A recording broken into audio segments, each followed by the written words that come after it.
A very good morning to all of you. I welcome you all to Ansarkari, and I hope that you all must be doing great. So let's start with today's analysis, which is going to be for 14th of March 2023. So we'll be looking into 246 vultures in Tamil Nadu, Kerala, Karnataka, talking about the vulture population and where are they found in India.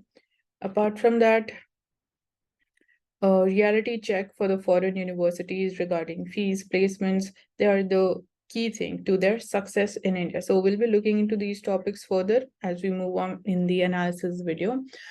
So we see yesterday, I hope you must have seen that Natu Natu song and the Elephant Whisperers, they bring home 2 Oscars. So this is a big achievement for India.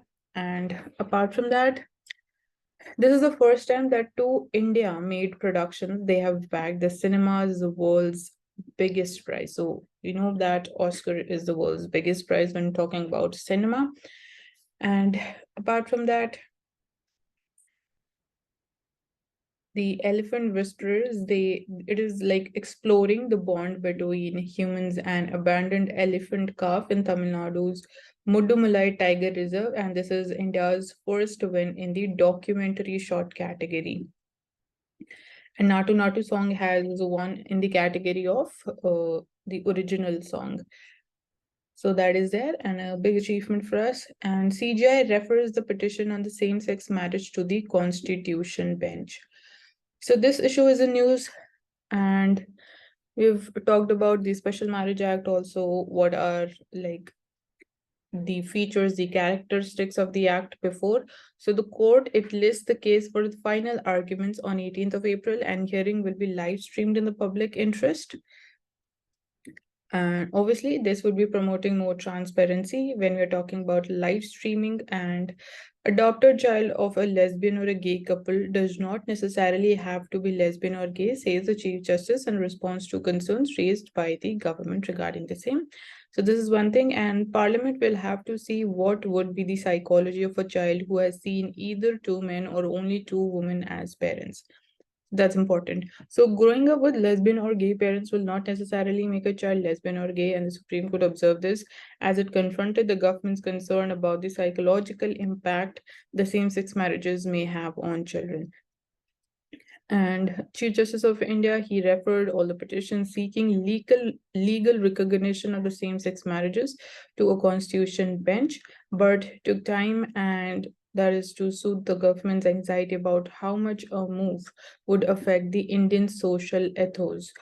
So definitely when we talk about the Indian social ethos, this is very difficult at the societal level to accept, but change is a part of life, and we know about this thing that beforehand also Supreme Court has decriminalized homosexuality.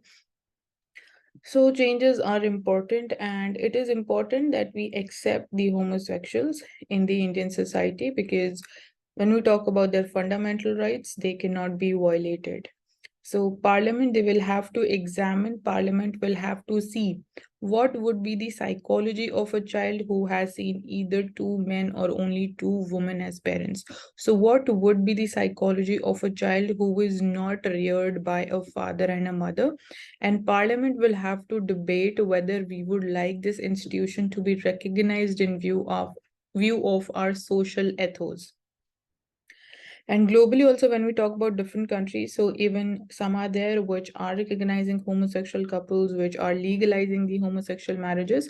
So it is important that even we should go ahead with the recognition, because we cannot violate with their human rights or their fundamental rights, which are guaranteed by the Constitution of India.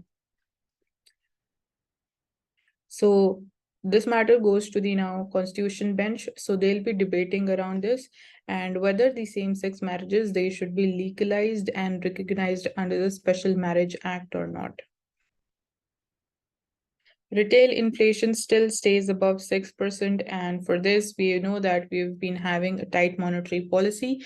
But despite that, we are not seeing that despite at such a high rate of interest, the inflation is not, we can say, proportionally coming down, because obviously there are several factors working together at the same point of time in the economy. and retail inflation, it still stays above 6%.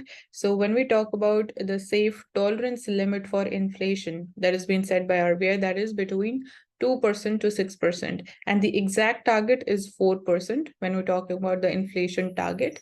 But right now it is still above the 6%, so that is still a cause of concern. And obviously a high rate of interest or high repo rate, it has negative impact on the growth. So we can't just go on increasing the repo rate until the inflation it subsides. But now let's see how Monetary Policy Committee would be taking things up in the upcoming meetings. So in February, it was basically recorded at 6.44%.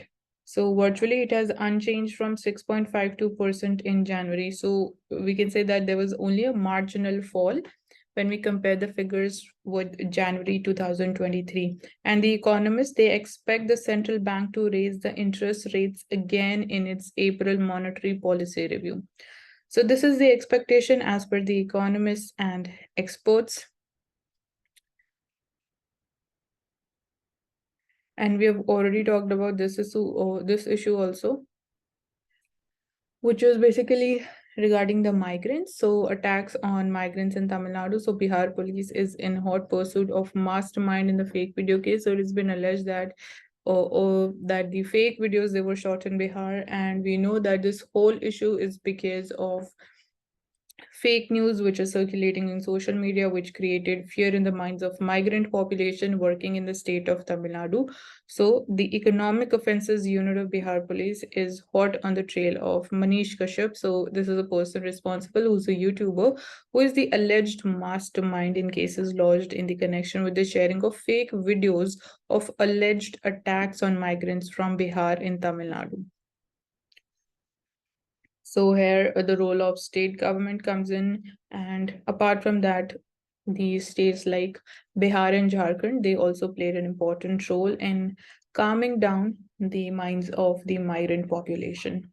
So SEBI is probing the market allegations on Adani Group, and Finance Ministry tells this thing to Lok Sabha. So this is one thing, and market allegations basically they were regarding the stock manipulations and also regarding the financial accountability and accountancy norms as well, which were followed by the Adani Group. So these were some of the allegations that were leveled against the Adani Group by the US-based Hindenburg Research Group, and SEBI would be probing all these market allegations.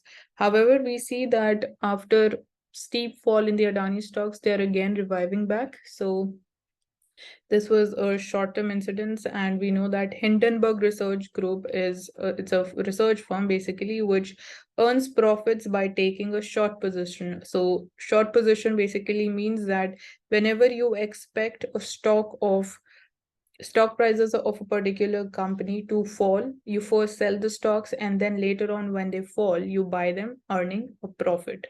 So that is how things have changed, and this was the whole incident regarding the Adani Group and the market allegations.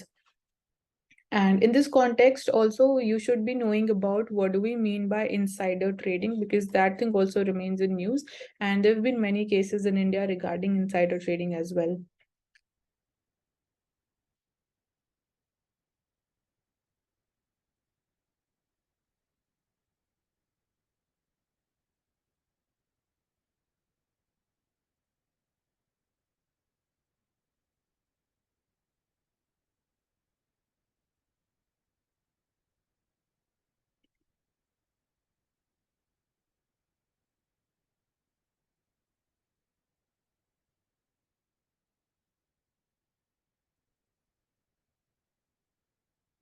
So country rose for RRR as Natu Natu wins an Oscar.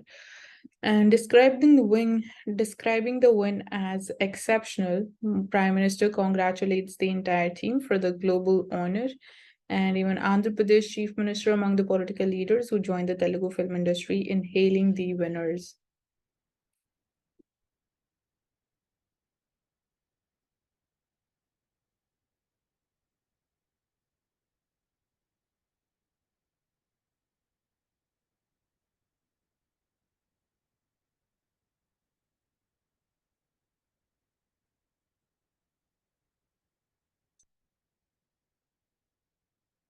So the NGT appointed committee, it holds the Kochi Corporation responsible for the fire incidents, where we're talking about the dump yards which caught fire located in Kochi.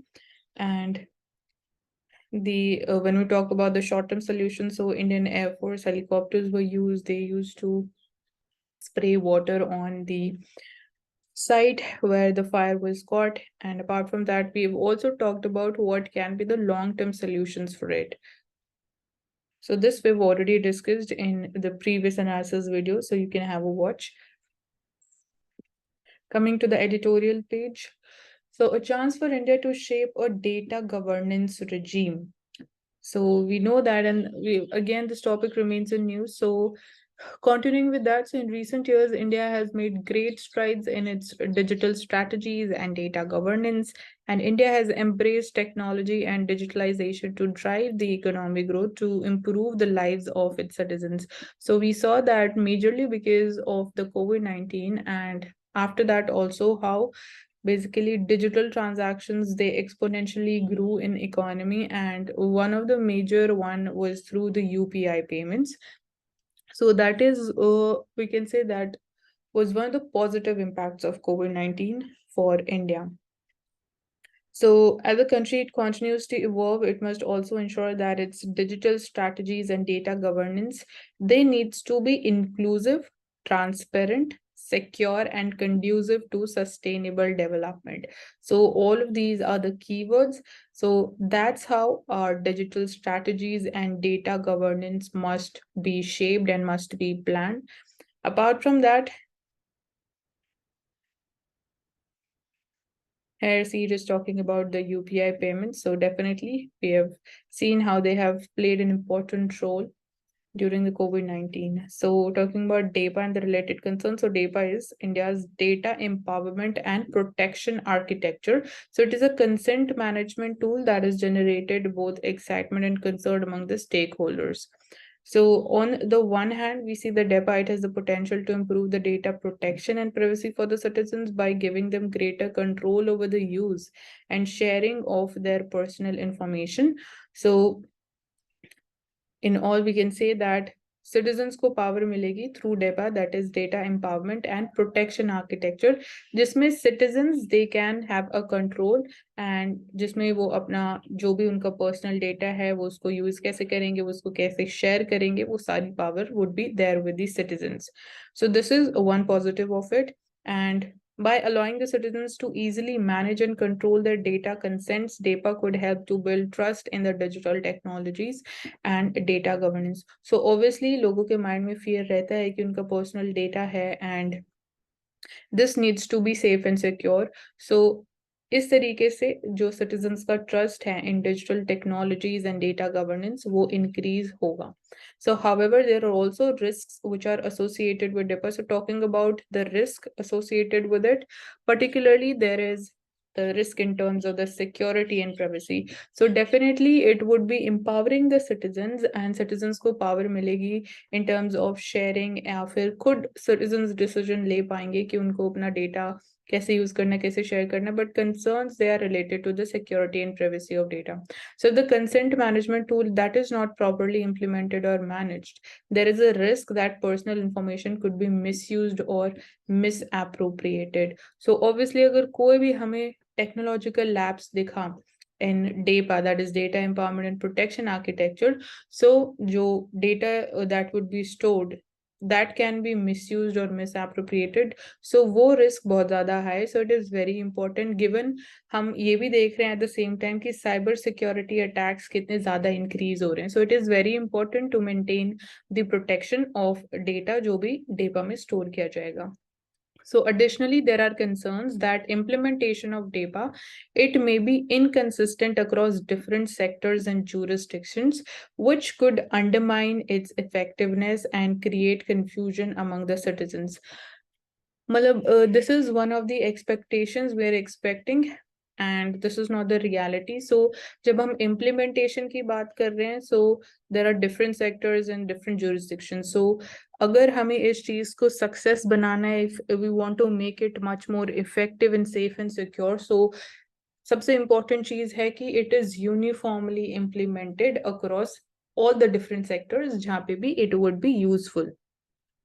Otherwise, जो उसकी effectiveness है, जो उसका purpose है, that would not be met, and citizens के minds में it would lead to creation of confusion, and obviously citizens इतना ज़्यादा इस पे rely करना पसंद नहीं करेंगे. So in order to realize the potential benefits of it and minimize the risk, it is important that the tool is implemented in a transparent, consistent and secure manner. So DEPA को implement करना, which has to be a transparent, consistent and secure manner, will only bear fruits. So इसके लिए close collaboration between government, private sector, civil society and other stakeholders is very important. अगर हमें effectively इसको utilize करना है, effectively इसको implement करना है. And with advances in financial inclusion and the successful implementation of the Unified Payments Interface in India, these are commendable achievements for us, and it remains to be seen whether these advancements they can be replicated successfully in other areas such as health sector and agriculture. So we can say that stage 1 India ने successfully achieve and cross कर ली है when we're talking about financial inclusion and implementation of UPI in India. And UPI not just in India but हम इसको global scale पे भी लेके जा रहे हैं. कुछ कंट्रीज ऐसी हैं जहां पे आप यूपीआई के थ्रू ट्रांजैक्शंस कैरी आउट कर सकते हो. So this is one thing. Now stage 2 या नेक्स्ट स्टेप क्या होगा when we are talking about financial inclusion या यूपीआई. सो इसको डिफरेंट डाइवर्सिफाइड सेक्टर्स में इम्प्लीमेंट करना would be the next step, and that would be health and agricultural sector.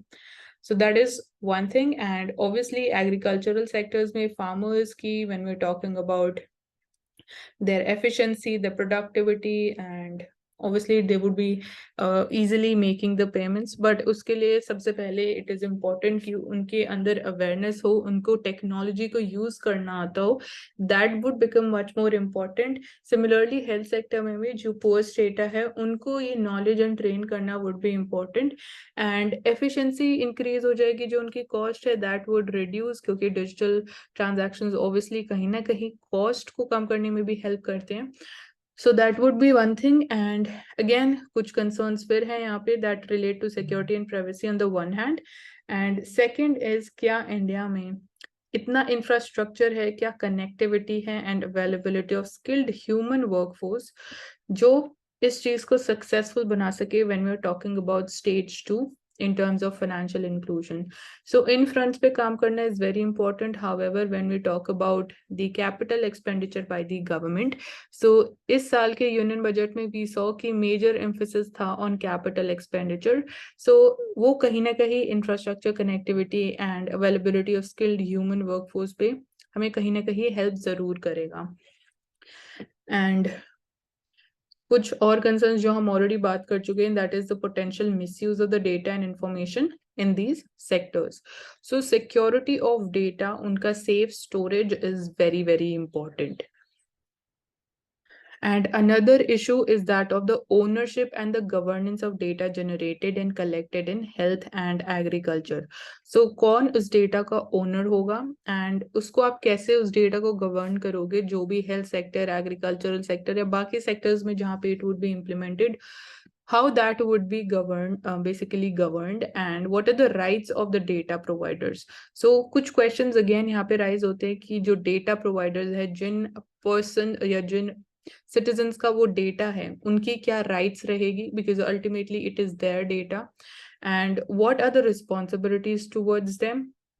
Same, talking about their responsibilities, and the state has to play a key role in addressing and resolving all these issues. So obviously जब ये issues solve हो जाएंगे या it would be appearing that steps are being taken to address all the issues, so obviously people would come forward and they would start accepting payments, start doing payments once they are sufficiently trained and they have the sufficient knowledge and technical know-how about how to do how to make UPI payments.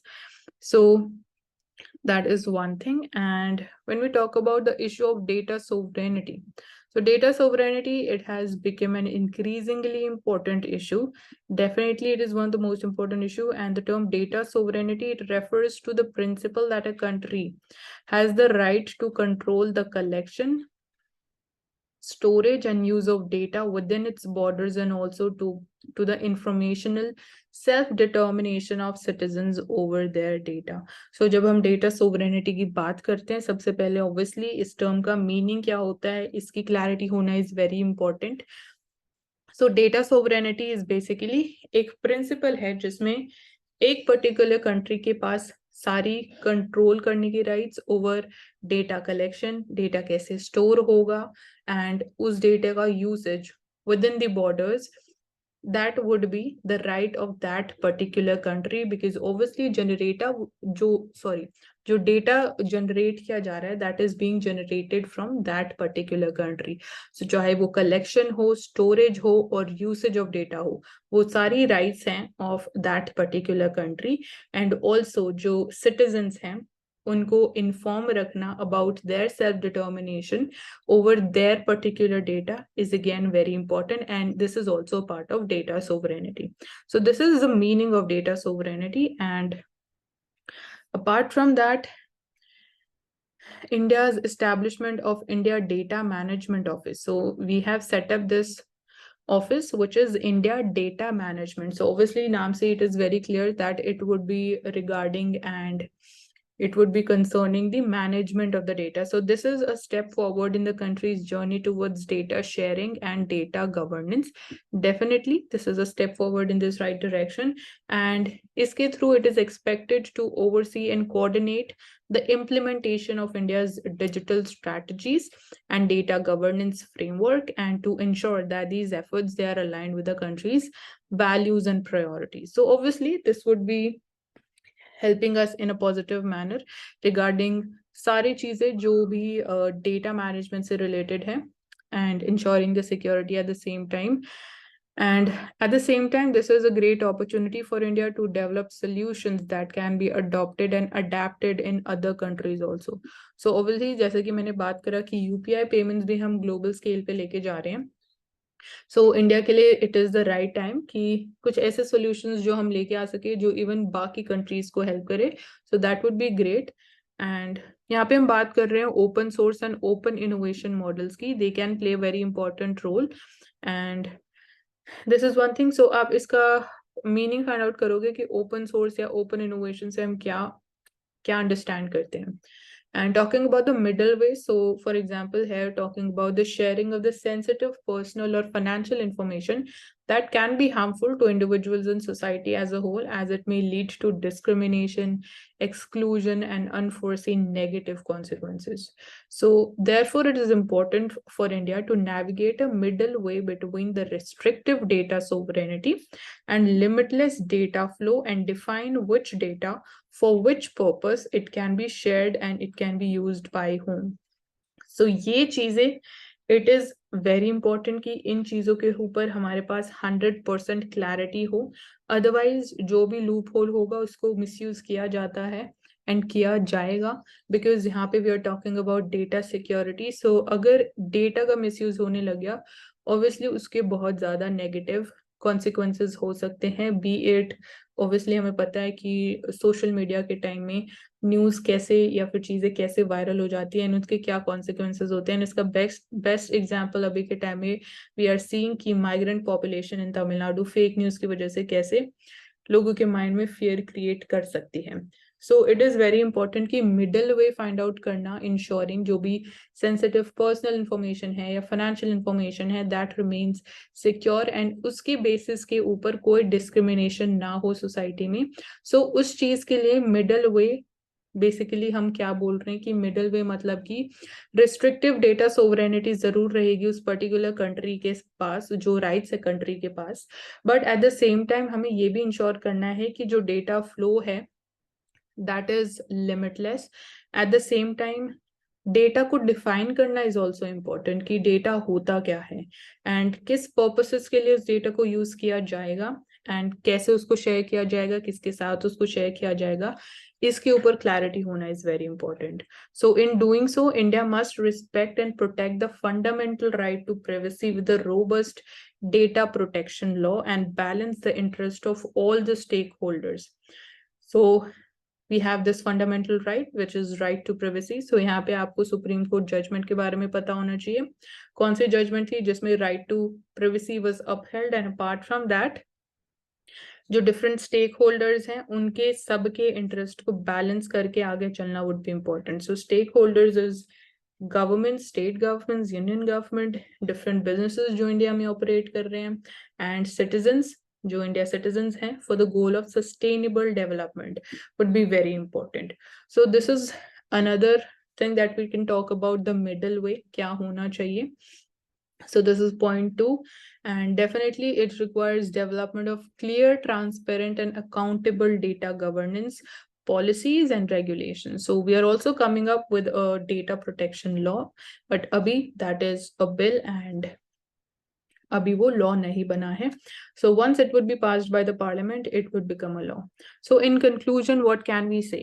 So while the advancements in the financial inclusion in UPI, they hold promise for transfer of inter alia data to other parts of India's stack, for instance, in health and agriculture, as we talked about. So there are also valid spectacle notes that must be taken into account. So India Stack, it is a unified software platform that provides digital public goods, application interfaces, and facilitates digital inclusion. So this is one of the developments that we can talk about कि digital area में या data protection में क्या कुछ initiatives हमने लिए. So India stack is there, जो कि एक यूनिफाइड सॉफ्टवेयर प्लेटफॉर्म है जो different digital public goods provide करता है, and it also comprises of application interface and it also facilitates digital inclusion at the same time. So that is there. And challenges of digital infrastructure, privacy concerns, data security, and responsible data governance that must be addressed before these advancements can be fully realized in other sectors. So जो main अगर हम challenges की बात करें in data governance या फिर in data safety and security is जो हमारे पास digital infrastructure है that must be available in the far flung areas. जो last mile connectivity की हम बात कर रहे हैं, last mile areas तक people they should access the digital services, and ऐसा होना चाहिए कि डिजिटल ट्रांजैक्शंस करने में उनको कोई प्रॉब्लम ना आए. सो डिजिटल इंफ्रास्ट्रक्चर अवेलेबल होना इज वेरी इंपॉर्टेंट. यहाँ पे obviously wifi is becoming very important, and wifi के कॉन्टेक्स्ट में we have the Bharat net programme. से आप उसके बारे में और फाइंड आउट करोगे कि whether it is only related to rural areas और the urban areas. Second challenge और concern is privacy protection. Data की privacy protection is very important. Second is data security. Thirdly is responsible data governance ensure karna is the biggest challenge. Then further, it is essential that India Stack is designed and implemented in a way that is consistent with India's broader development strategies. So it needs to be broader, and this will ensure this will help to ensure that the data governance is aligned with the country's values and priorities, and that it supports rather than undermines the development of a secure, more egalitarian and trustworthy digital future for all.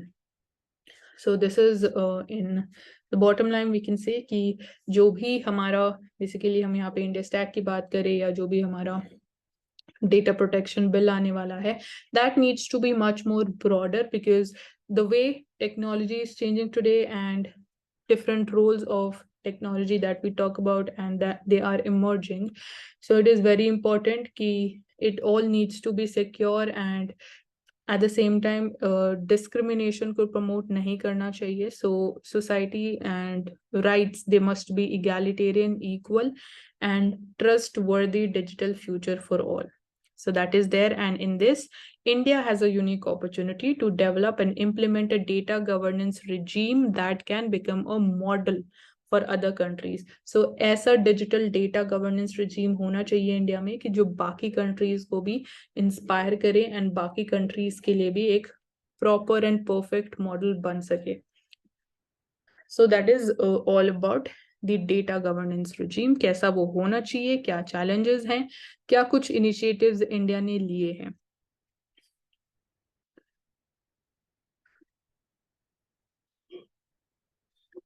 सो हम बहुत बात करते हैं कि Indian economy is resilient in nature. So यहाँ पे आपको इसको सब्सटैंशिएट करने के लिए कुछ पॉइंट्स पता होने चाहिए। एंड एज वी से कि हमारी जो मैक्रो इकोनॉमिक फंडामेंटल्स है they are very strong, but when we talk about the growth pangs for China, so let's see कि क्या चैलेंजेस है and how growth has been performing in China. क्या challenges चल रहे हैं, क्या कुछ हार्डशिप्स हैं जो चाइना को ओवरकम करनी पड़ेंगी, and at the same time Indian economy resilient कैसे है। So Chinese government in the last government report we saw कि it has disappointed the observers with a projection of growth target of around 5% in 2023, which is lower than that of the last year, which was at 5.5%, and even lower than the expected GDP growth for India in 2023, that is 6.1% for India. This is according to IMF. So this is one thing कि as per the growth projections, China में in 2023 they are expecting कि 5% would be the GDP growth, and ये पिछले साल की growth से कम है। पिछले साल growth was 5.5%, and this is even lower than जो इंडिया की expected GDP growth है for 2023. So इंडिया की expected GDP growth is 6.1% as per IMF.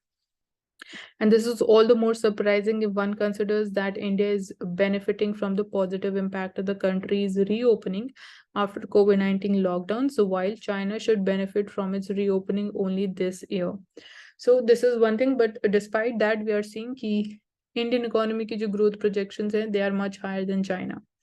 अभी के लिए this is the thing. And talking about sustainable growth, so it is clear that Mr. Lee was being cautious about the growth target this year, but why? So firstly, Chinese government, especially the new Premier League, Li Qiang, it does not want to run the risk of undershooting its growth target again as it happened in 2022.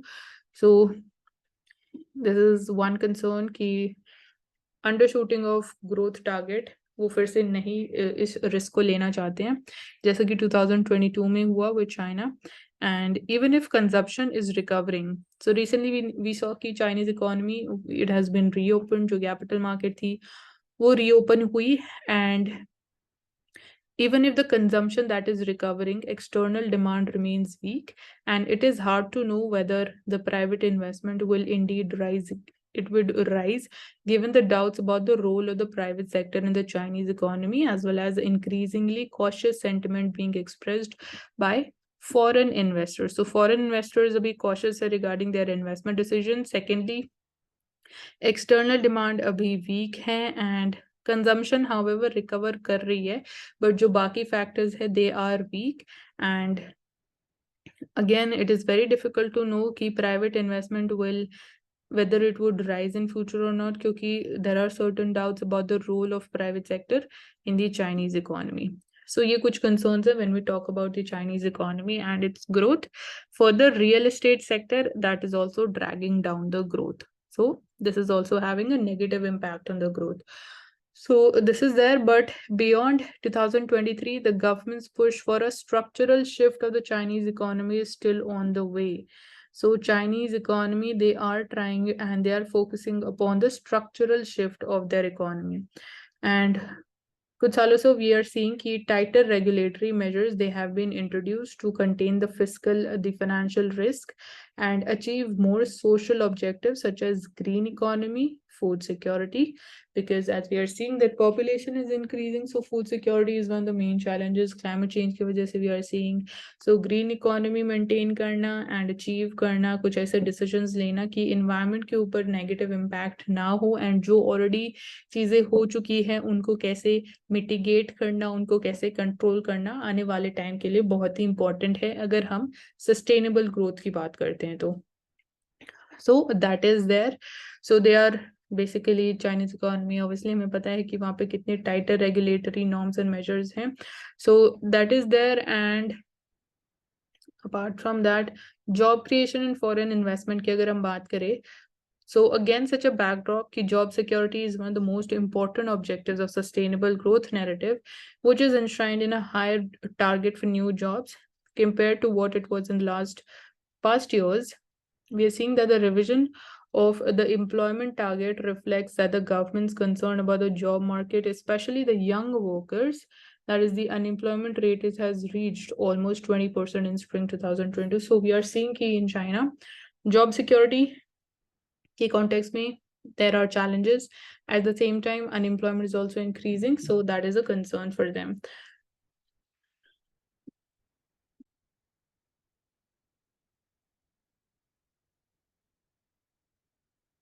So talking about the forces pushing the foreign investors out of China, they are plenty. So we are seeing कि जो foreign investors ने China's economy में different businesses में invest किया था, they are moving out of China. And उसके पीछे reasons बहुत सारे हैं. So we'll be looking at what are the reasons. So talking from the containment by the United States at the highest end of the value chain. Obviously, we know about कि USA China के बीच में क्या चल रहा है, trade war, and which is forcing bifurcation to higher wages at the lowest end. And in addition, China's push for self-reliance is certainly not helping with the future plans that foreign investors have in mind for China. So this is one thing कि foreign investors and जो Chinese policy makers हैं या Chinese economy के experts हैं, they are not on the same page because China wants to be much more self-reliant in future, and obviously this is not what the foreign investors ने सोच के Chinese economy में invest किया था. So that is there, and all in all we can say that the 5% growth target that is consistent with the current challenges that the Chinese economy faces, as well as government's more diversified objectives beyond the economic growth. So creating more jobs is a quite essential part of the China's new substantial growth narrative, but China is confronted with more competition than before, especially from India because of its market size and the large labor pool that we have. So Chinese economy and उसके लिए basically बहुत ज़्यादा we can say more competitors are emerging. And हम जो बात करते थे Chinese hegemony, वो in terms of economic terms that is reducing, and one of the biggest and main challenges is India. So India में basically market size is now it is huge, and second is the large labour pool that we have. So उसकी वजह से wages low रहती है India में, and obviously cost of production भी subsequently फिर कम ही रहती है. सो that is one way. And one of the most important reasons कि इंडिया क्यों एक we can say strong competitor emerge हो रहा है for China. So while India and China they may not be too different in size and population, growth prospects दोनों के different है substantially. And at the National People's Conference primarily had to lower the GDP target further. So in contrast, India remains resilient. ये हमने starting में भी यही बात करी introduction में, and an acceleration of this pattern is to be expected in the next few years, especially if the reshuffling of the value chain continues, pushed by geopolitics and high costs in China. So this is there, and how basically we can say कि global even economic order is also changing. So हम जैसे बात करते हैं कि जो हमारी value chains है एंड जो हमारी डिपेंडेंस है on China, that needs to be diversified. So उसकी वजह से ऑब्वियसली चाइना के ऊपर रिलायंस कम हो जाएगी, एंड ऑल्सो कुछ ऐसे जियोपॉलिटिक्स फैक्टर्स हैं जिसकी वजह से अगेन फॉरेन इन्वेस्टर्स हमने देखा कि they are moving out of the Chinese economy, and obviously cost in China that is also very high. So these are certain reasons जिसकी वजह से we can see कि ये pattern कि इंडिया में higher growth हम expect कर रहे हैं, and right now compared to that China में जो GDP growth expectations है वो कम है than India. So this is there.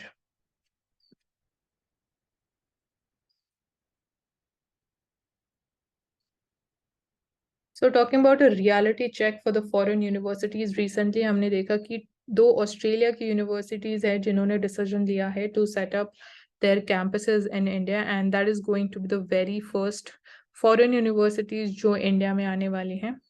Apart from that, this is there under the new education policy of 2020. And talking about the OECD's global study on the internationalization of the higher education pointed out that no matter how altruistic and enlightened the motivation, financial aspects of setting up of offshore campus are likely to prevail. Though this observation was made more than 10 years ago and nothing has changed since then to reconsider this deal breaker. So 2 promising numbers that drive the government's assumption. So first is that Ministry of Education, it recently clarified in Parliament that the number of Indian students which are going abroad that has increased from 4.4 lakh to 7.5 lakh. and the related outward remittance spent on the education was about $5.1 billion. So the calculation is that India is an enticing market, even if the foreign universities they can tap into a fraction of this outward flow. And other reinforcing data are the enrollment figures. So जब हम enrollment figures की बात करते हैं तो All India Survey on Higher Education estimates कि 4 crore students they are enrolled in higher education. So if the policy target is to achieve 50% enrollment ratio by 2035 from the current level, so higher education institutes may right now the enrollment ratio is 27% and we have a target of achieving 50% by 2035. So the intake of students will almost double in the next 15 years.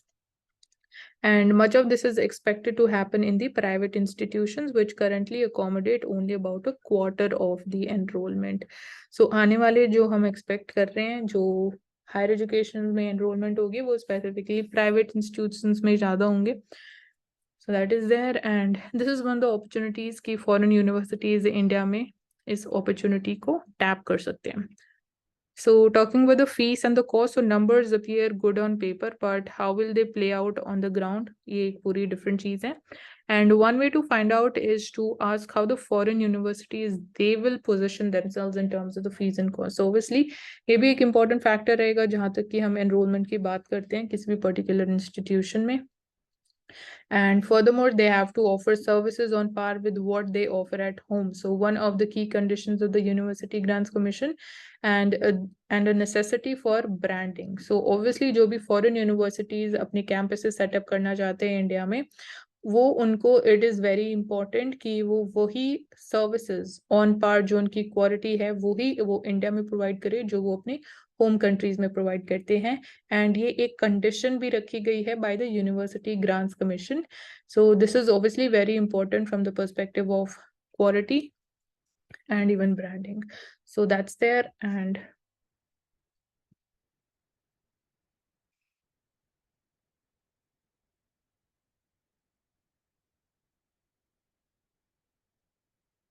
so setting up the foreign universities will not lead to a radical reduction in the outward flow, but it would marginally increase the local options and redistribute the students amongst the elite institutions.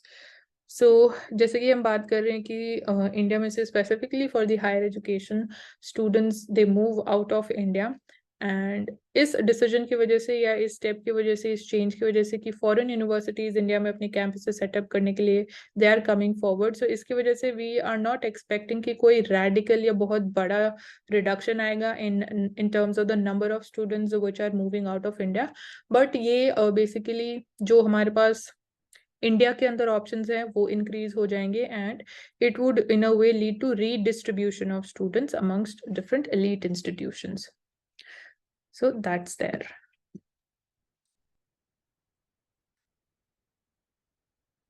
So understanding the Saudi-Iran detente, so recently हमने देखा कि China brokered deal में basically Saudi Arabia and Iran उनके relations are back on track. So what has led to the restoration of the diplomatic relations between these two countries? And what was the initial reason कि किस reason की वजह से उनके जो relations में breakdown हमें देखने को मिला? And why is USD prioritizing the West Asian region? So USA के लिए this region is becoming less important, and is China emerging as the new great power in West Asia, or we can say Central Asia also? So we'll be looking into all these questions where these are very, very important from the international relations perspective.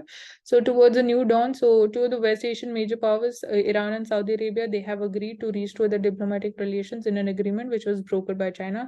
हमने देख लिया already, कुछ दिन पहले हमने देखा कि this thing has been finalized and reached. So Iran, it has direct influence on Iraq. So सबसे पहले हम मैप ही समझते हैं कौन कौन सी कंट्रीज हैं, कौन सी कंट्रीज को बॉर्डर करती है, कौन सी लैंडलॉक्ड कंट्रीज हैं. So Iran, obviously here we have Iran. So Iraq, it is not a landlocked country. आप देख सकते हो यहाँ पे एक बहुत ही smaller amount of boundary है जो water body से it is bordering. Here we have Kuwait, and then this is Saudi Arabia. We have UAE here. This is Oman. This is Qatar. This is Oman. Where we have Yemen. Then Jordan is a landlocked country. This is Israel.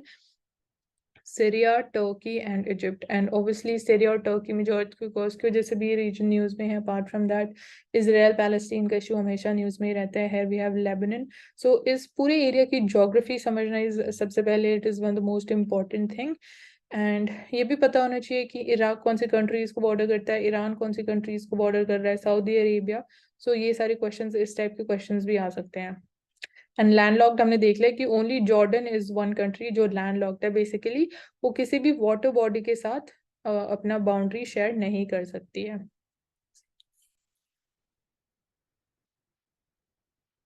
So analyzing this article, let's start.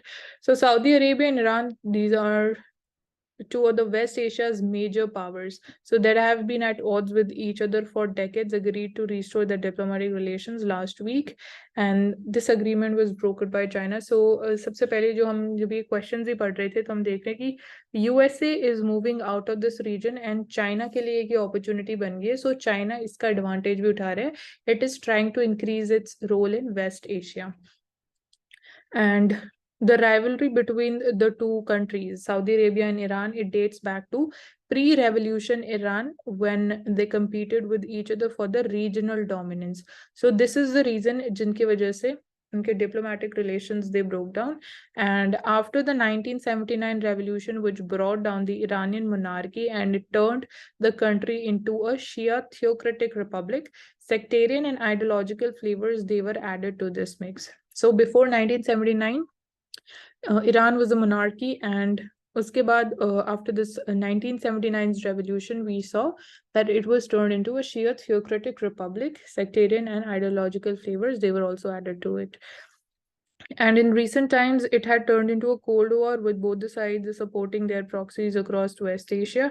So formal ties between them, they collapsed in 2016 after Saudi embassy in Tehran. It was overrun by protesters. So 2016 से they are जो उनके diplomatic relations थे they broke down, and now under the China's mediation they have agreed to start a new beginning. So if peace holds, it could have far-reaching implications far-reaching implications for the regional security, stability and geopolitics. So here are different terms of the agreements. You can go through it once. Apart from that, why did Saudi Arabia to reach out to Iran? So uske piche kya reason? So West Asia, it has been undergoing strategic realignments in recent years. So जैसे हम global world order की reshaping की बात करते हैं, so even in West Asia we are seeing strategic realignments. And in 2020, UAE, it became the first Arab country to normalize the relations with Israel in a quarter century. So this is one thing, or yeah, one example we can say of strategic realignment, UAE and Israel. And in the following years, Israel and Arab countries, they deepened their partnerships. So even with other countries, this is the change that we are seeing in West Asia. In 2021, Saudi Arabia, UAE, and their allies, they decided to end their failed blockade of Qatar. So US was also trying to broker a normalization agreement between Saudi Arabia and Israel. So one of the key drivers of these realignments is the US deprioritization of West Asia. So this reason ki wajah se we are seeing countries realigning themselves, and the US, which is the traditional great power in the region, it has bigger foreign policy challenges in its hand now, such as obviously Russian war is one of the biggest challenge in the hands of USA, and China's rise in Indo-Pacific. So USA के अगर हम two most important and main या biggest challenges की बात करें तो that is Russia and second is China in Indo-Pacific. So उसकी वजह से USA का focus on West Asia that is decreasing, and वो USA के लिए अभी कोई priority नहीं है. So China is in a way trying to increase its role in West Asia. So that's what we are seeing. And in recent years, we see कि Saudi Arabia और USA के बीच में relations, they have been rocky and they're not so smooth. Apart from that, the bedrock of the partnership, which goes back to the meeting between King Abdulaziz bin Saud and President Franklin Roosevelt aboard the USS Quincy in 1945 of the Egyptian waters, it was America's security guarantees in return for the Saudi oil. So this was the main premises between USA and Saudi Arabia कि USA will provide the security guarantee and in return USA को Saudi oil provide किया जाएगा. But US is now one of the top oil producers in the world itself, and it is not as dependent on the Gulf Arabs as it used to be during the Cold War. So इसकी वजह से USA अब इतनी importance नहीं देता है to the western Asian countries. Specifically हम यहाँ पे सऊदी अरेबिया की बात कर रहे हैं. तो USA bore it has become self independent in terms of oil production, and that's there. And apart from that, this has allowed the American presidents to expedite USA's deprioritization of the region. So when Saudi oil facilities they were attacked in 2019, for which Iran was widely blamed, USA looked away. So USA ने इतना कुछ नहीं किया when this incident took place in 2019, and this seems to have prompted the Saudis to look for alternative solutions for the Iran problem. So since USA इस issue में आगे नहीं आया to the aid of Saudi Arabia, so Saudi Arabia के लिए अब important हो गया कि वो और different solutions या जो भी available options है for Saudi Arabia to solve this problem वो उनको explore करे. So the solution they came up with was to reach out to the Iranians themselves. So that is the case. And what led Iran to accept this deal? So Iran ने इस deal को accept क्यों किया है? Iran is going through one of the toughest phases of economic isolation and domestic pressure. Definitely that is the case. And obviously Iran के ऊपर sanctions भी लगाए गए हैं जहाँ तक कि हम उनके न्यूक्लियर वेपन्स की बात करें, यूक्रेन बेसिकली यूरेनियम एनरिचमेंट की बात करें, सो उसकी वजह से सैंक्शंस लगाए गए हैं. एंड जो joint comprehensive plan of action था उसको भी ड्रॉप कर दिया गया बाद में बाय यूएसए. सो ये सारे फैक्टर्स की वजह से Iran is going through very tough times, and Tehran it knows that getting a reprieve from the Western sanctions is not a near-term possibility. So sanctions से उनको अभी के टाइम में तो it is not possible कि उनको कोई relief मिल जाएगा. So ऐसा तो कुछ अभी possibility नहीं लग रही है. And at home, despite its crackdown, protests refuse to die down. So even domestically अगर हम बात करें ईरान में people they are also protesting, and globally उनके ऊपर sanctions लगाए गए हैं. So इसके वजह से obviously political situation भी बहुत volatile है. Economically they are not very strong or stable we can say. So its economy is also deteriorating, and its currency that is real that is also struggling. So Iran wanted the Chinese investments and support for the real. So again यहाँ पे China का role important हो जाता है कि China अब कैसे Iran की हेल्प कर सकता है. ऑब्वियसली उनको एड चाहिए, एंड बेसिकली उनकी जो करेंसी है that is rial that needs to be strengthened. So according to Iranian media reports, China has allowed Tehran to withdraw parts of $20 billion funds that were frozen with the Chinese banks. So that is one way how China is helping Iran. So while struggling with the isolation and sanctions, a deal with Saudi Arabia under the China's mediation, it could open the economic lifelines for Iran. So obviously Iran बिल्कुल trapped था, चाहे हम politically बात करें या globally भी बात करें, economically भी बात करें. So obviously Iran को कुछ तो चाहिए कि its economy it start reviving back.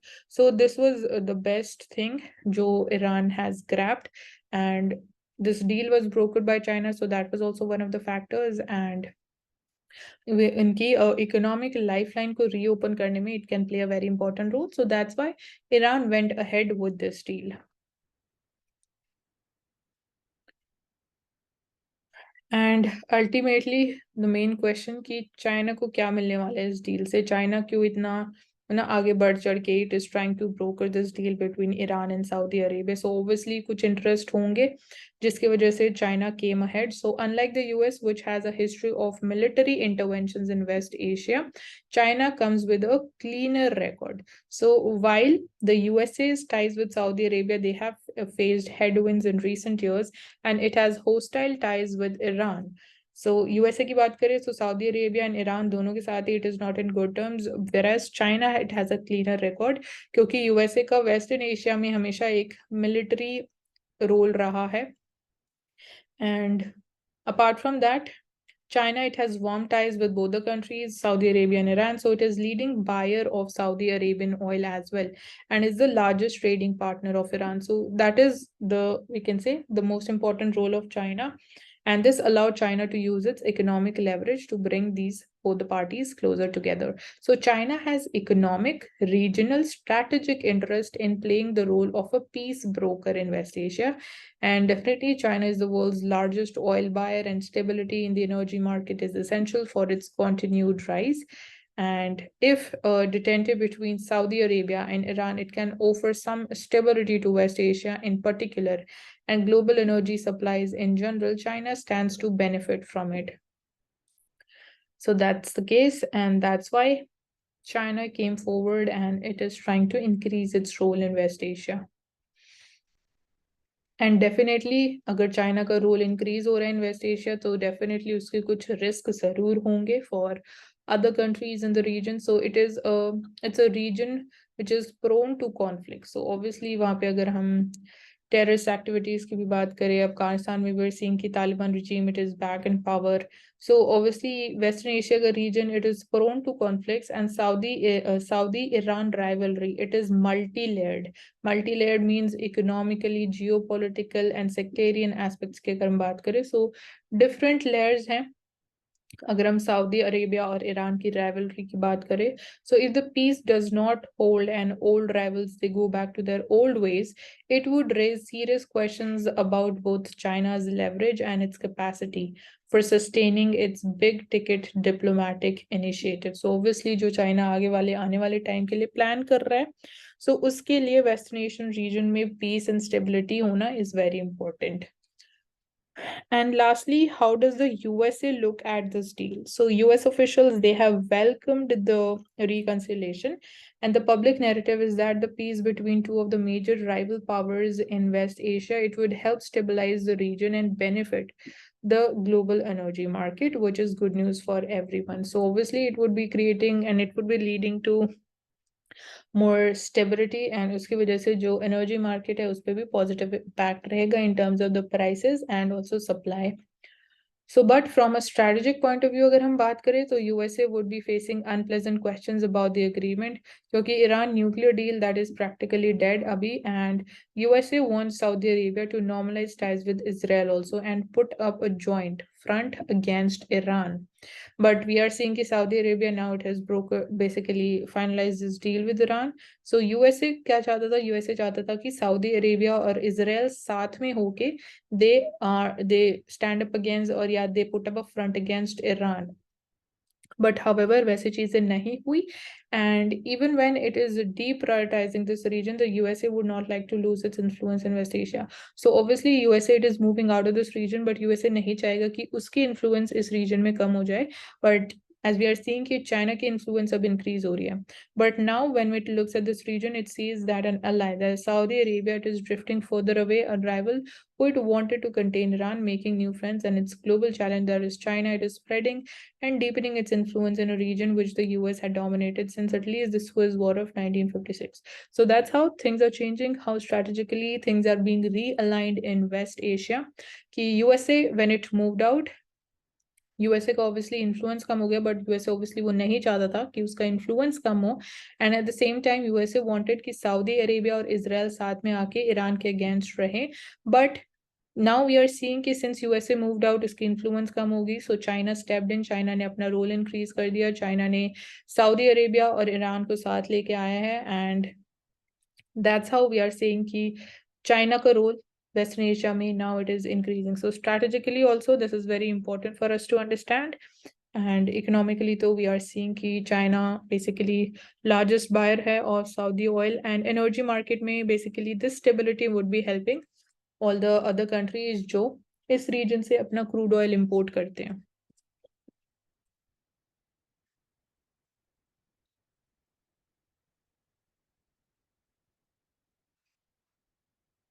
Moving forward, so as per the CIPRI report, India remains the world's largest importer of arms. So we're seeing that however, it registers 11% drop in the imports between 2013-17 to 2018-22. Russia remains the largest supplier to India, followed by France. So this is the case. So India's arms import from France, which included 62 combat aircraft and 4 submarines, that has increased by almost 489%. So these are some of the takeaways which you can note down.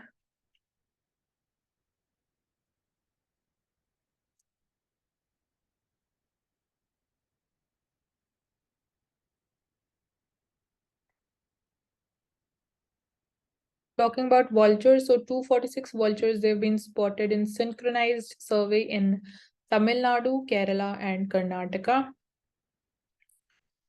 So the method that was used was the vantage point count method in the survey, and this was because of the hilly terrain of the region. So the estimation was carried out in the Mudumalai Tiger Reserve and the adjoining landscape consisting of the Satyamangalam Tiger Reserve, which is there in Tamil Nadu, the Wayanad Wildlife Sanctuary, which is there in Kerala, and Bandipur Tiger Reserve, and the Nagarhole Tiger Reserve in Karnataka. So आपको यहाँ पे सारे tiger reserves का पता होना is very important, their location. Talking about different species of vulture. So during the survey conducted in 4 sessions in 6 hours, volunteers, they have cited white-rumped vultures, long-billed vultures, red-headed vultures, Egyptian vultures, also Himalayan griffin, and cinereous vultures. So these were different types of vultures that were spotted.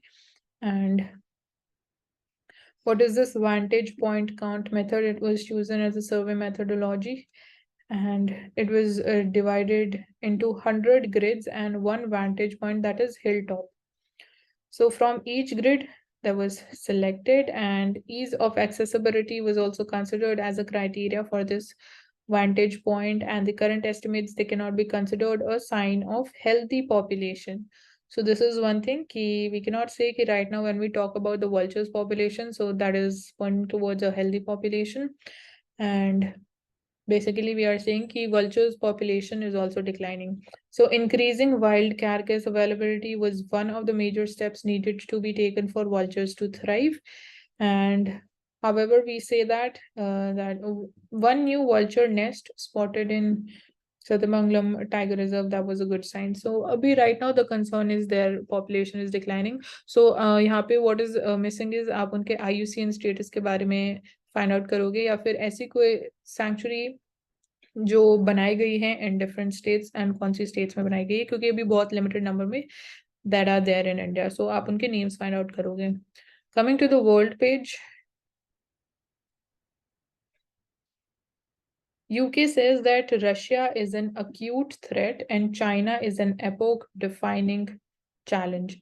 So they've called Russia the most acute threat to Britain's security and termed China as an epoch-defining challenge as it released a refresh of its foreign and security policy integrated review. And on India, the strategy continues with themes set out in 2021, developing the 2030 roadmap between the two countries and working towards a free trade agreement.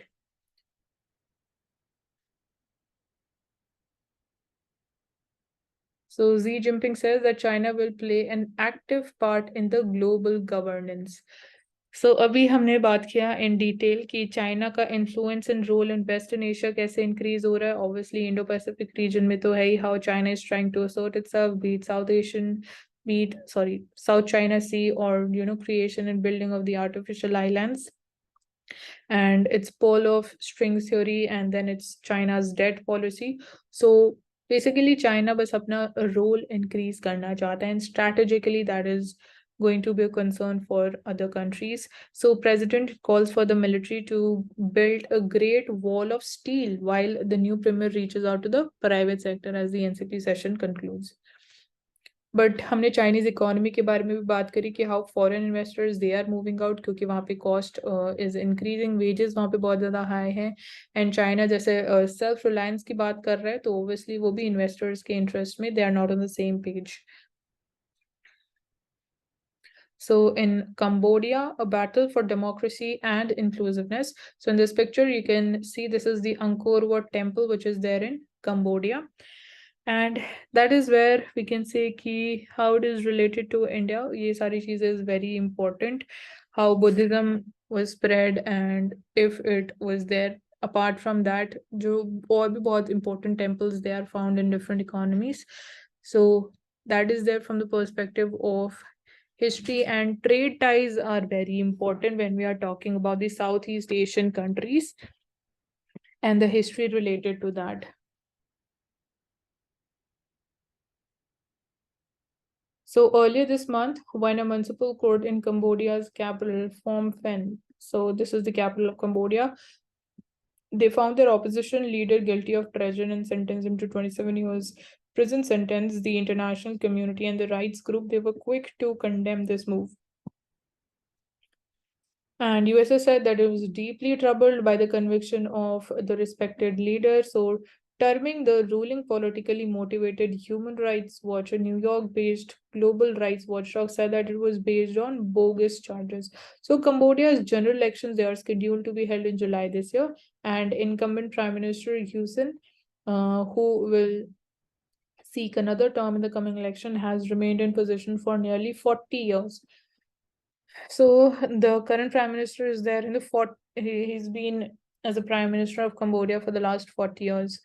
And vanishing space. So in addition to the democratic freedoms, inclusive development that speaks to people's needs, that would be imperative for the country's progress, and local activists they are making a note of it. So if democracy is under threat, it is not as if the government's development agenda that is speaking to people's immediate needs according to locals. And in this context, the spotlight on the Chinese investment in Cambodia is growing. So again, you can see कि यहाँ पे भी China का role आ गया. And the scenic coastal town, it is a clear case in the point जहाँ पे China is investing.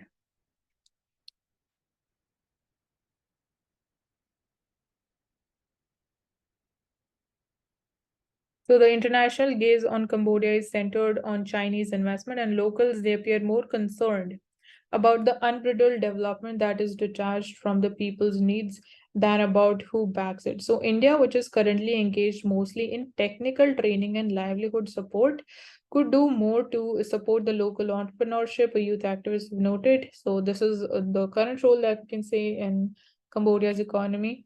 But more importantly, India must help promote democracy within Cambodia. So without democratic freedoms, the government development initiatives, they cannot reach the people. So we've already talked about the February's retail inflation. It is still above 6%. So fruits, cereals, milk products, they witness acceleration in inflation from January levels. So basically, inflation in food prices and price rise faced by the urban consumers that have increased. This is as per the data released by the National Statistical Office. And Telangana recorded the highest level of inflation at 8.5%, followed by Andhra Pradesh, Maharashtra, UP, and Haryana. So these states are seeing massive inflation. And as we were talking about the Silicon Valley Bank's failure from the past 2 days, so we are seeing uska impact on our stock market. You can see that yesterday, stock market slided down by 1.5% because of the bank's failure.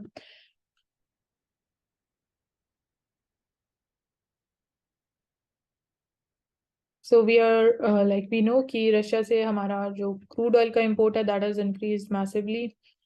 And going ahead, growth trajectory is fragile, so it is time to pause the rate increases. This is from the CII's Bajaj. So in the lower income segments, which is mass volume, we still see lower growth, and rural India is growing slower than the urban India. So grow trajectory fragile है आने वाले time में. सो he feels कि जो interest rate increase किए जा रहे हैं, रेपो रेट इंक्रीज किया जा रहा है, that needs to be stopped. And इस कॉन्टेक्स्ट में हमने बात करी थी कि it is important to decouple from the US Fed Reserve, क्योंकि जब वहां पे यूएसए में इंटरेस्ट रेट इंक्रीज किया जाता है, उनका पॉलिसी रेट इंक्रीज होता है, इंडिया में भी रेपो रेट इंक्रीज किया जाता है. तो इट इज इम्पोर्टेंट कि हम क्यों इतना वी आर डिपेंडिंग अपॉन कि जो यूएस फेड करेगा वही इंडिया का आरबीआई करेगा. इट इज इम्पोर्टेंट कि जो इंडिया में चैलेंजेस हैं उनको टैकल करना इज वेरी इंपॉर्टेंट. अगर हम टाइट मॉनेटरी पॉलिसी की भी बात करते हैं तो रेपो रेट इंक्रीज का कितना इम्पैक्ट हो रहा है ऑन इन्फ्लेशन, एंड साथ ही साथ उसके साइड इफेक्ट्स भी हैं when we talk about basically when we talk about the growth rate. So obviously इसकी वजह से it is important कि हम domestic factors को we take into consideration, and then accordingly we go ahead with the different policies that we have in hand.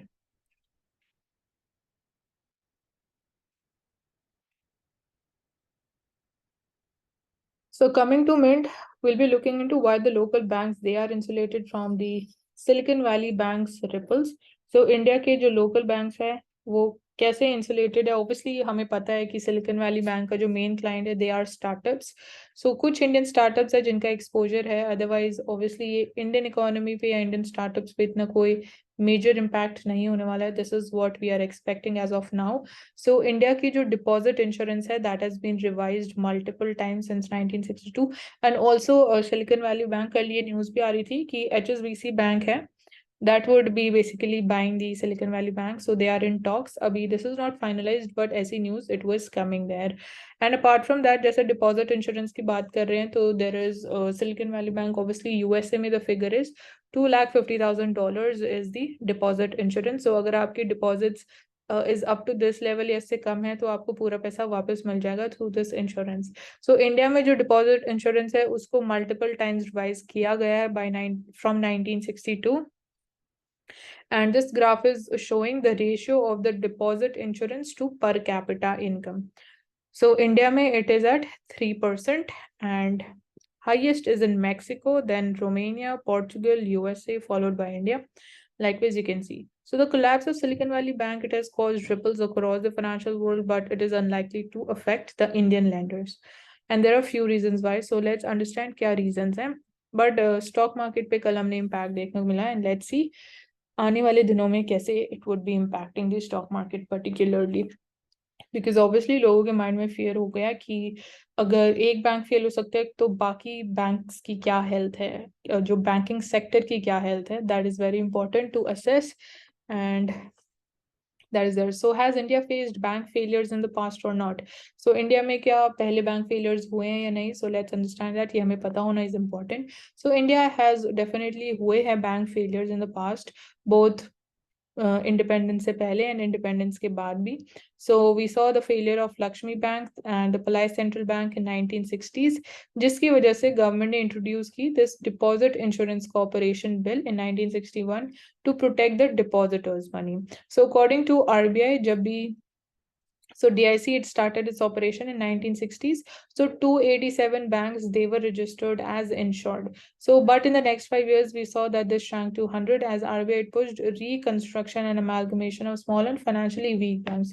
So यहाँ पे bank mergers and banks amalgamation की हम बात कर रहे हैं. And 1968 में this act was amended to widen its ambit to cover even the cooperative banks. So जब हम deposit insurance की बात करते हैं तो you need to keep this thing in mind कि cooperative banks भी cover किए जाते हैं by the insurance. So जो आपके deposits हैं in cooperative banks, they are also insured up to a certain limit. So Indian banks पे इस SVB बैंक के failure का क्या impact होगा? So as of now बहुत ही limited impact है जो that we are expecting on the Indian banks, as they have little exposure to the Silicon Valley banks. So obviously पूरी चीज इसी चीज के ऊपर dependent है कि आपका कितना exposure है towards the Silicon Valley bank. So experts, they say कि given how tightly the local banks they are regulated, so they are unlikely to face a similar fate in the foreseeable future. So because of the tight regulation, हम इतना कोई major impact on Indian banks expect नहीं कर रहे हैं. So Indian banks, they largely do not fund the startups, and hence any impact on the startup world should be manageable to a large extent. So Indian banks इतना ज़्यादा startups को fund नहीं करते हैं, तो इसलिए Indian banks के ऊपर इतना कोई we are not expecting any major impact on the Indian bank. So do the local bank depositors, they have their deposits insured or not? So जो local banks हैं क्या उनमें जो depositors के deposits है क्या वो insured है या नहीं? So the deposit insurance, it started with the sum rupees 1,500 way back in 1960. So this was gradually increased to 1 lakh. Most recently 5 lakh is the amount जो कि insure किया जाता है. This is as per 2020. In dollar terms में this comes to 3 times India's per capita income. So in USA, the deposit cover is, as I told you, $250,000 or 3.6 times the nation's per capita income is the insurance provided there. So That is there. So local banks में deposits भी insured हैं, cooperative banks में भी they are insured. So how has RBI handled the recent cases of stress? So that includes Yes Bank, Lakshmi Vilas Bank. So these cases they show ki how regulator and the government they acted in time to stitch together the rescue plans. So in case of Yes Bank, private and public sector lenders they were brought together to take stakes and bail out the bank. So that's how Yes Bank was saved, and for Lakshmi Vilas Bank, RBI robbed in foreign lenders, DBS Bank's local arm for the merger. So that was here. So these banks they were first put under a short moratorium to check for the outflow of the funds till the final plans were drawn up. So definitely government का बहुत important role हो जाता है जब भी ऐसी कोई situation emerge होती है. So Indian banks की performance से related हम क्या expect कर सकते हैं अभी given the challenges that we have. So although the brisk pace of the credit growth that is expected to slow down. So अभी credit growth is performing nicely, but we expect कि it would slow down in coming times. And banks, they are at their best shape in decades. So definitely India's banking sector is very strong and resilient, and it is stable at the same time. So the sector is not without its definitely challenges हैं. So that includes the problem of convincing the depositors to return to park their funds with the banks. Obviously, जब ऐसा कोई incidents, हालांकि वो चाहे USA में हुआ हो, but depositors के mind में कुछ डर बैठ जाता है या fear आ जाता है कि हमें अपना पैसा बैंक्स में डिपॉजिट करना चाहिए या नहीं करना चाहिए, मतलब ज्यादा पैसा डिपॉजिट करने पे they have questions. And our shrinking base of the mid income tax पर. So अगर हम total compared to basically India की total population की बात करें जो tax base में है या tax cover में आती है, that is only 6%. So 6% of India's population है जो सिर्फ taxes पे करती हैं. That is very low. So हमारे पास बहुत scope है when we talk about expanding the tax base. But अभी we are seeing कि shrinking base of the mid income taxpayers, that is what is happening right now.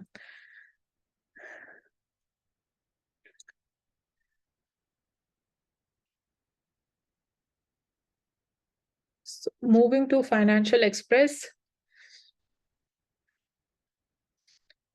So Manic Monday, yesterday we saw how stock markets, they almost shrank by 1.5%. So this is for Sensex, this is Bank Nifty. It fell by almost 2.27%.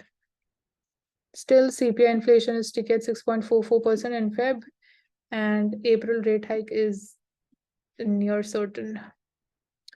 So this is even the graph is showing कि CPI food inflation again increase हुई है. CPI core inflation almost stagnant level पे चल रही है, इसमें हमें इतने ज़्यादा fluctuations देखने को नहीं मिल रही. तो ये खुद एक challenge है कि sticky core inflation इंडिया में एक खुद challenge है.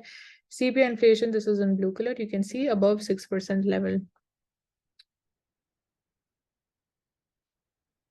So Finance Minister says that promote digital economy. The mission of the government is to move towards a less cash economy, to reduce the generation and circulation of black money and to promote the digital economy. So हमने अभी बात करी थी of the digital governance in detail. We have analyzed all the challenges, क्या government steps लिए, and क्या about the bill as well, the upcoming bill.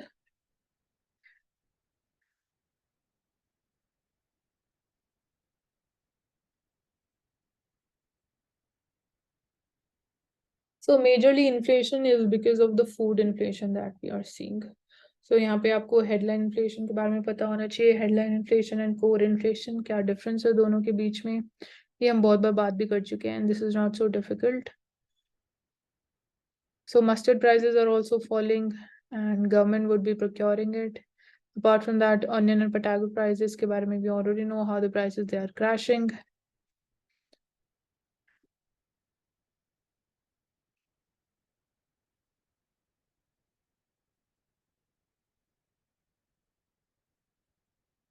So firms they're still facing hurdles in deploying the 5G infrastructure as per DIPA. So DIPA is the Digital Infrastructure Providers Association, and tower companies they are still facing hurdles to deploy the telecom infrastructure for 5G services.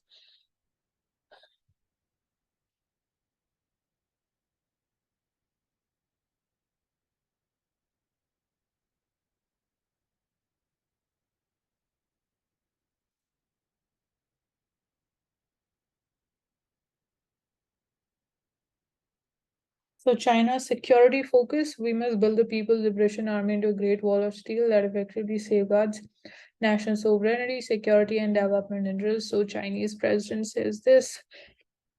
आज हमने majorly China के बारे में ही बात करी है. And regulatory functioning. So the Competition Commission of India's example shows the right structuring of the regulators, among other attributes that is essential for optimizing their capabilities. So right structuring of regulators is very important for their role, for their independence.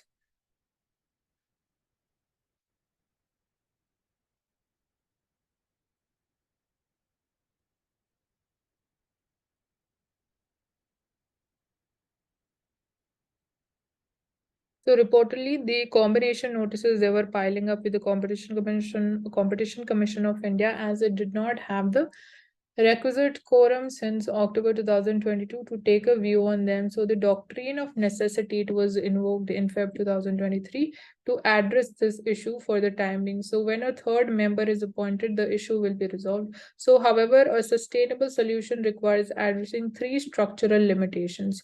So कौन सी तीन structural limitations के बारे में हम यहाँ बात करें. First is that law typically creates a board governed by a board, which is an authority by an authority, a council by a council, commissioned by a council. For example, Securities and Exchange Board of India Act of 1992, it establishes a board, namely the Securities and Exchange Board of India. And the general superintendent's direction and management of the affairs of this board, it vests in the board of members. So in simple words, we can say that former board is an entity while the later is its governing body.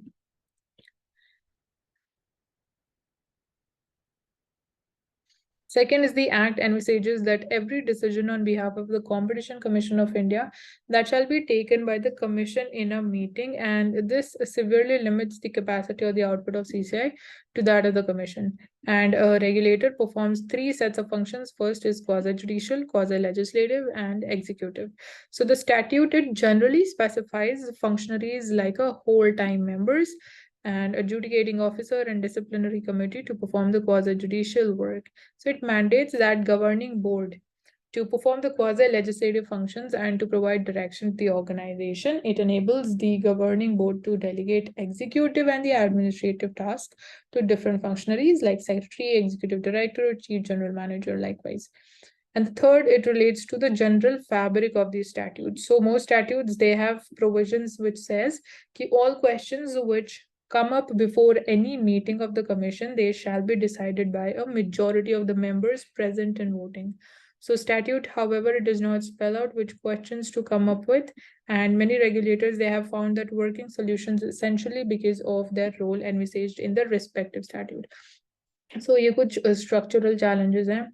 So for a fast growing fifth largest economy in the world, holding up the business decisions by the regulatory delays, that is indefensible, and a full economic or opportunity cost of such delays too high to be ignored. And in a globalized business world, when countries, they enable the business growth with larger playing fields and softer rules, India should not remain oblivious to the new realities and slide back. So the capacity constraints of the authorities, that needs to be eased in tune with the dynamic requirements of the fast-paced economy. So much of the regulatory capabilities, processes, and regulations, they must be made contemporary and very fast.